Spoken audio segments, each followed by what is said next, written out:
বজ্রপাতে ৬ জেলায় নিহত হয়েছেন ১২ জন। এর মধ্যে গাইবান্ধাতেই চাচা ভাতিজা সহ প্রাণ গেছে ৫ জনের, আহত হয়েছেন ২ জন। বিকেলে হঠাৎই বৃষ্টি নামে দেশের বিভিন্ন জেলায়। বজ্রপাতে ঘটে প্রাণহানির ঘটনা। নিহতদের মধ্যে কয়েকজন কৃষক।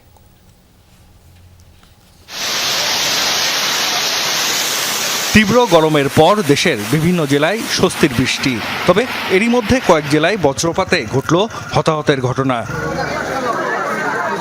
গাইবান্ধার সুন্দরগঞ্জে বিকেলে বৃষ্টি নামে। এ সময় ধোপাডাঙ্গা গ্রামে একটি টিনের ছাপরা ঘরে গরুসহ আশ্রয় নেন কয়েকজন। হঠাৎ বজ্রপাত হলে ঘটনাস্থলেই মৃত্যু হয় ফুয়াদ হাসান নামে এক যুবকের। আহতদের হাসপাতালে নেওয়া হলে মিজানুর রহমান ও রাফি নামে দুজনকে মৃত ঘোষণা করেন চিকিৎসক। সম্পর্কে তারা চাচা ভাতিজা। এছাড়া সাঘাটা ও ফুলছড়িতে প্রাণ গেছে আরও ২ জনের। বজ্রপাত শব্দ হয়েছে, আমি বাড়ি থেকে বাইরে বের হয়ে দেখি যে ওরা ৪ জন মানে চারদিকে পড়ে আছে।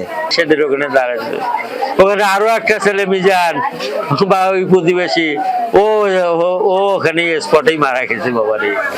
জামালপুর সদর ও মেলান্দহে বজ্রপাতে মারা গেছেন ২ জন। সিরাজগঞ্জেও মৃত্যু হয়েছে ২ জনের। পঞ্চগড়ের আটোয়ারী উপজেলার সোনাপাতিলা গ্রামে বজ্রাঘাতে প্রাণ গেছে এক চা শ্রমিকের, আহত হয়েছেন ২ জন।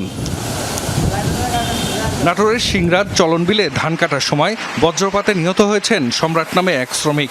বগুড়াতেও প্রাণ গেছে একজনের। রংপুরের বিভিন্ন এলাকায় ঝড় ও শিলাবৃষ্টিতে বেশ ক্ষয়ক্ষতি হয়েছে। উপড়ে পড়েছে গাছপালা। ঘরবাড়ির পাশাপাশি ক্ষতি হয়েছে বিভিন্ন ফসলেরও। বিদ্যুৎ বিচ্ছিন্ন হয়ে পড়ে কিছু এলাকা। ঠাকুরগাঁয়ে গত মধ্যরাতের কালবৈশাখী ঝড়ে বাড়িঘর ও ফসলের ক্ষতি হয়েছে। এদিকে সিলেট অঞ্চলে ভারী বৃষ্টি ও আগাম বন্যার পূর্বাভাস দিয়েছে আবহাওয়া অফিস। দ্রুত হাওরের ধান কাটার পরামর্শ দিয়েছে পানি উন্নয়ন বোর্ড। জাহিদ হাসান, যমুনা নিউজ।